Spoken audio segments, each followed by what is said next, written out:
You're watching Global Trade This Week with Pete Mento and Doug Draper. Well, hello, Global Trade This Week viewers. Welcome to another edition of just that, Global Trade This Week. I am Doug Draper. I am one of your hosts, but there's another one on the other side of the country, Pete Mento. Pete, how you doing today? I'm cold, Doug. I'm cold, buddy. What I hear. Yeah, I've lost 163 pounds, and I had a lot of blubber insulating me and keeping me warm. And although I am a warm-blooded, passionate man, all that warm blood and passion is not keeping me warm when it's 4 degrees here in Manchester, New Hampshire. So, yeah, brutal. Brother, I'm cold. Well, it is winter, hence and my it hockey is. hat today. Yeah, I like it. I like it. Well, hey, we always talk at the beginning before we jump on, always talk about how funny things are. But today was all business. We got a tight timeline. Let's just jump into this sucker and start hammering it out. So, Pete, I'll lob it to you, and I'll let you take it. Yeah, we didn't get to have a Festivus show, Doug, and that kind of bums me out. I was a big fan of the Seinfeld, and Yeah. it would have been fun to have had a Festivus show where we got to do the airing of the grievances. But I am going to air a grievance right now with Customs and Border Protection. There Bring is it. a real problem that we have. Yeah, a real problem we got, buddy. And that is with the Chapter 86, Section 321 de minimis entries and Customs' inability to have found a way to deal with all the data. It's clogging up ACE. It's making a real problem to make this thing work. At the same time, Customs has a real problem with us. I got a real problem with you people. One of the best lines ever in Seinfeld. The de minimis process is being used to import drugs and to import products that are probably counterfeit, a lot of things that aren't necessarily safe. So both sides of this equation have an issue. And the problem can be fixed with a solution that is clear as day, Doug. It's clear as day. It's called foreign trade zone. Foreign trade zones.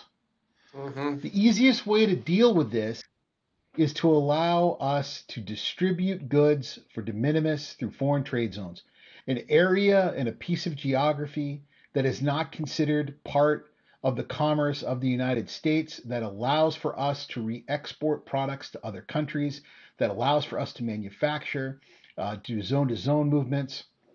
Customs could go in there in a bonded facility, and they could literally investigate and inspect every single piece of that shipment if they wanted to, and we could still get everything done. And it would cause a lot of efficiency opportunities here. But I don't know what external forces are stopping this from happening. So if anyone from Customs is watching this show, I got a lot of problems with you people, and they can be solved very quickly by using a foreign trade zone. And for those of us in the trade that want to see this fixed, one of the things holding it up is that Customs has a lot of problem with us.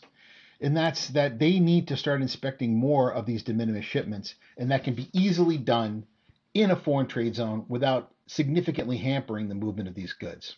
I don't know, Doug. I think it's time that everyone saw this thing that was right in front of them and just admitted it and adopted it. Yeah, I like it. I think in general, I'll make two comments. Number one, in general, I think FTZs are incredibly underutilized, and folks that have a passion for that are probably just making note after note after note that says all the things that international exchange and imports can be enhanced, or potentially fixed with better use of free trade zones. Secondly, I think part of the problem, being from experience in the warehousing business, we have investigated being a free trade zone here in Colorado, and it is timely, costly, the hoops to go through, yada, yada, yada, yada, to take another Seinfeld reference. And by the time you get done with it, you're like, how much money are we going to be able to invest, and what's the return on the investment? It's hard to justify. So I think not only are they underutilized, I think that the barrier to entry is too great. Otherwise, I think you'd have a lot more 3PLs like myself and other folks engaging that could provide some relief in that service. So I'm with you, man. I think the FTZs and the foreign trade zones are a diamond in the rough if we can just figure out how to harvest. Yeah, man, I agree with you. They're not easy to do. They're expensive. They're time consuming, and they add a degree of compliance complexity. But this could be the time where we just need to admit to ourselves this could be the only solution. Yeah. All right, Doug, Funny. hit me. That's nice. All right. So I was thinking about this as I was driving to work, and I'm stuck behind a train, right? Crossing over. When I drive to my office and my warehouse, cross this train. It's a main line. It's the UP, and whatever. It takes a long time. You got trucks backing up, and I just started thinking about everything. And my topic is about embracing rail and the preserving the environment. So what I'm talking about here is that I think as an industry, railroading and rail has a phenomenal opportunity to market itself as a very carbon neutral, greenhouse gases, fuel efficient, reduced highway congestion, ESG angle, the whole, environment, social governance, all that kind of stuff, that there is so much that you can promote in the rail industry that is functioned around that. Everybody's seen statistics that you can move 2 tons of freight, 500 miles on 1 gallon of gas, that type of thing. And all of that is valid. It's very true. And with the change in direction, importance, with large companies trying to find that solution and align with providers that are more environmentally sustainable, I think the rail industry has a phenomenal opportunity to raise their hand and say, hey, we've been doing this for a really long time, and look at the value proposition we can bring for the bottom line, for the marketing aspect of it, the whole 9 yards. The challenge is, and if there's rail guys out there, chime in and make some comments on the bottom. The rail moves very, very slow. And do you like that, Pete? Yeah, I'm just gonna keep it to myself, buddy. So anyway, I'll finish up. Is that it? And that's true. It's a big infrastructure, heavy asset, the whole 9 yards, and they've done it, whatever. It's just they have an amazing opportunity to market themselves and put themselves on the forefront of a leading edge transportation mode that is embracing what everybody is talking about with environmental carbon neutral. Check, check, check, check, check. I just don't know if they can pivot and move fast enough, or to be honest with you, creative enough to understand that and market the hell out of it and take advantage of it from a financial perspective and gain additional business and provide services. That's my take number one. Yeah, man. I was just looking at how many times we've talked about rail in the past 12 months. The number of times that this has been our topic, buddy. One of us has brought it up, environmentally more responsible, less congestion, move more with less fuel. In a time of congestion over the roads, the ability to actually have a better idea of when something is going to get there, being able to move more weight, all these things. And, I got to tell you, man, I feel like we're screaming into the void. Mm-hmm. I'm in a situation where we can use as much rail as we can, and we try to, but I don't know if anybody else is listening, buddy. I mean, they've got record profits. I know that. I know that there's a lot of congestion on it, but who's in a position to do anything about making this more available? I mean, are we just sort of like yelling at one another? Are we two guys that are both saying that, I don't know, like, insert sports team here sucks, and like, yeah, like we're in an echo chamber? I'm wondering at what point is the rest of the world going to catch up with the fact that this is a vital, vital part of the supply chain, and it needs to be better adopted and embraced, bud. Yeah, agreed.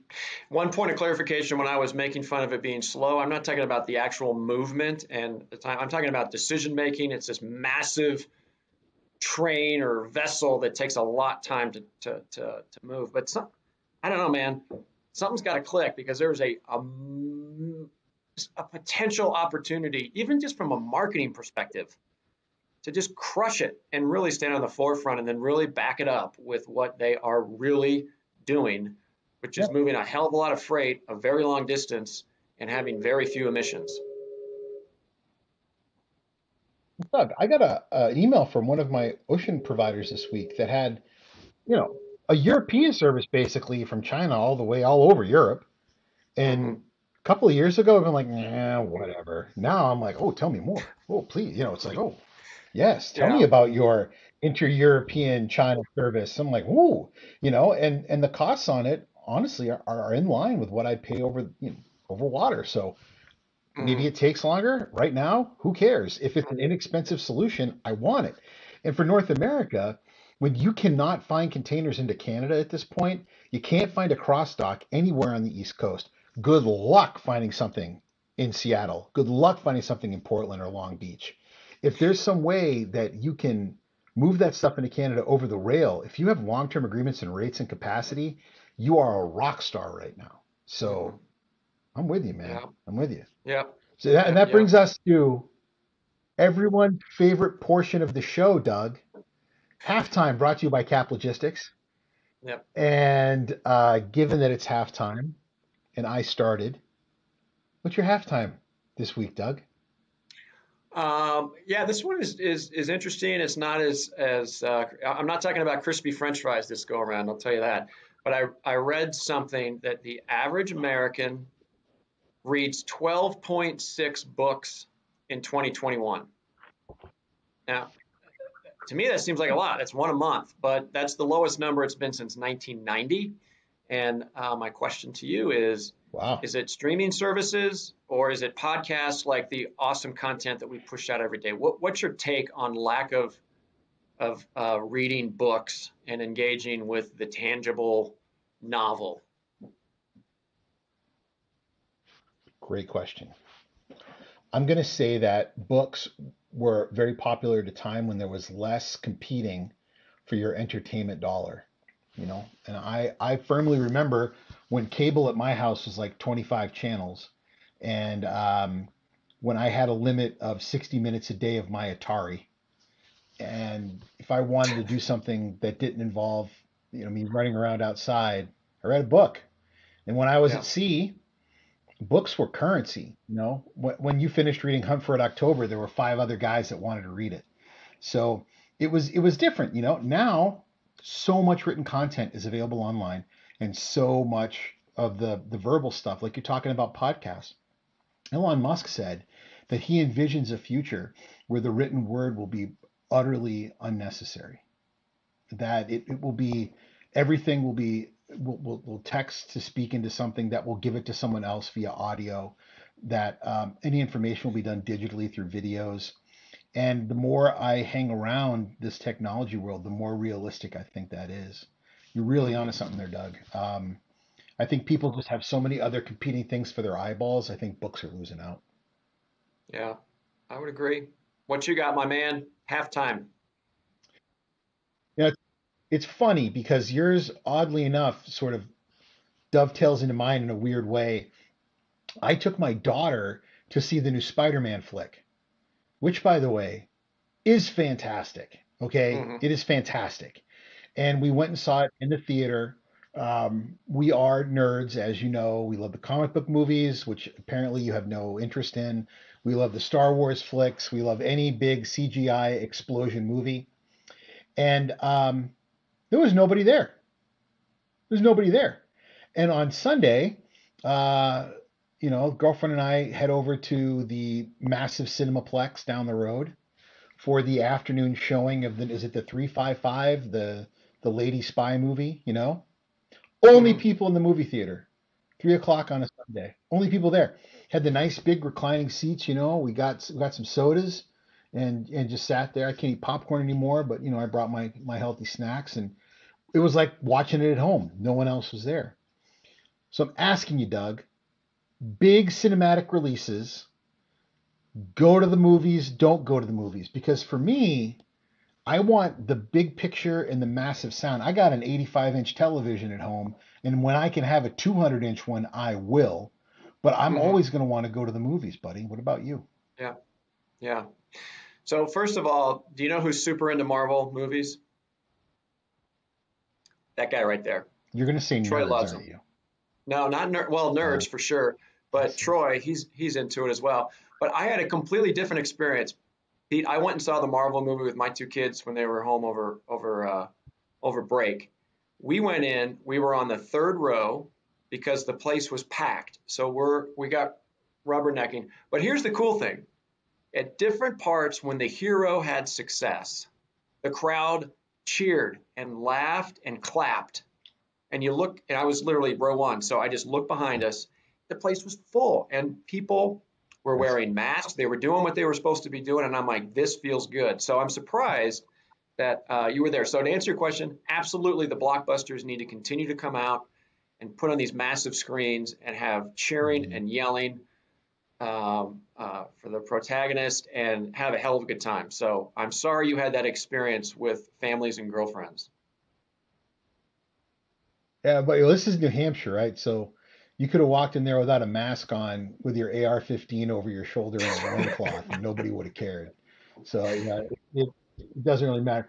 I hope that as we continue to see like the new Top Gun's coming out, we're both Yep. the same age pretty much, and I remember how big that movie was when we were younger. I got a feeling that's going to bring a lot of folks to the big screen. So I think it's Yep. these big budget movies are going to bring people in. But the idea that, the what's it called, the Sopranos flick was just on HBO. The Matrix, I think, for the most part, people were watching it just on TV. I'm like, I want to see the Matrix in a Big. theater. I want that raw sound, when Neo's doing whatever Neo's going to do. You know what I mean? So I Yeah. don't know, man. It's It good. is what it is. Good point. We shall see. All right. Topic number 2. Topic number 2 is the death of hope, Doug. Oh, jeez. I have been, yeah, yeah. I have Can't even. been. You know what the word Schadenfreude means, Doug? Schadenfreude. You ever I've heard it heard it, but I before? don't know what it means. What's that? Schadenfreude is a German term which means it means taking pleasure in other people's pain. Okay. So Schadenfreude, and only the Germans they have these big, huge, long words. So that's why I say only. Schadenfreude is a German word which means like when you see somebody trip somewhere and smack their face into the pavement, you're like, for a second, Schadenfreude. I have been watching people for the past year say, 2022, everything's going to be fine with rates. Congestion's going to go away.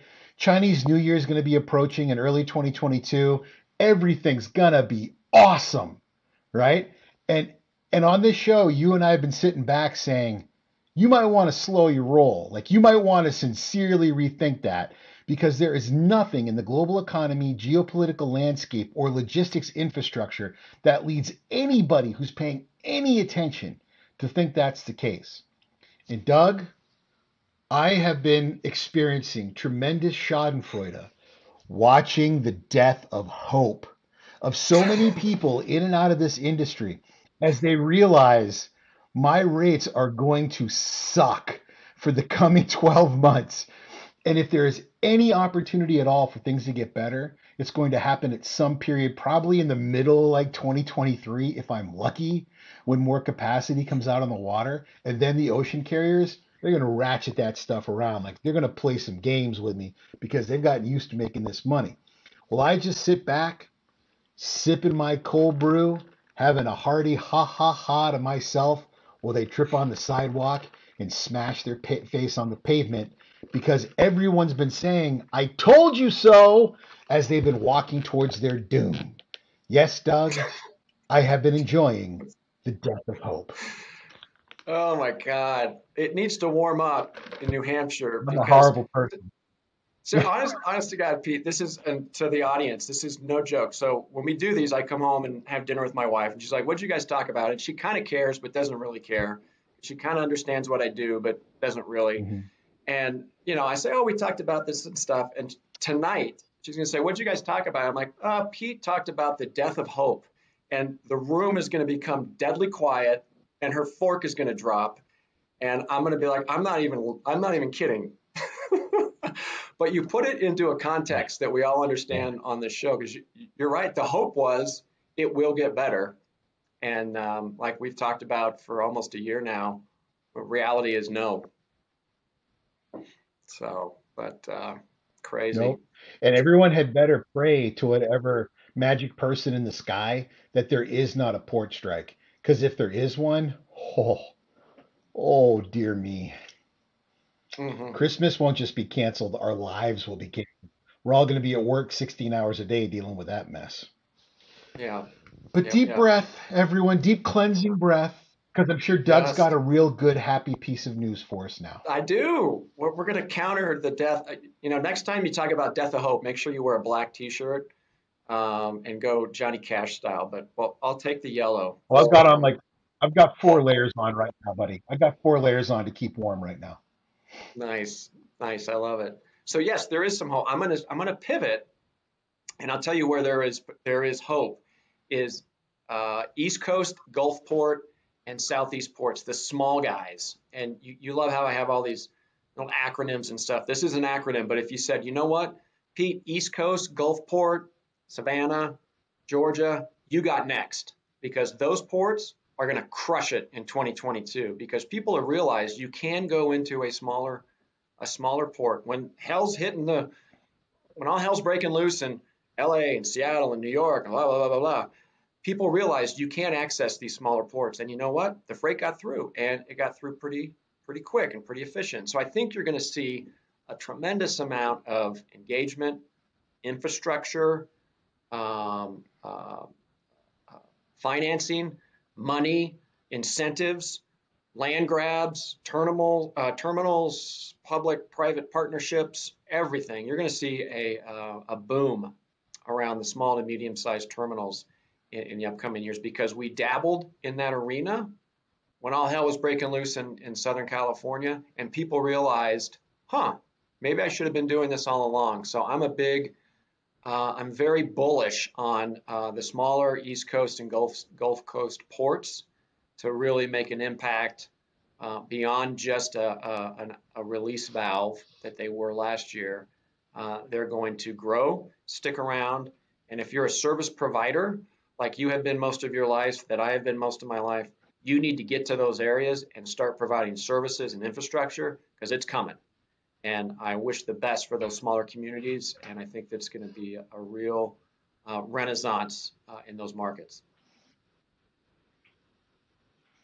You know what's great, Doug, is I sit here and talk about, the end is near, everything is awful. And you're like, let's go, little guy.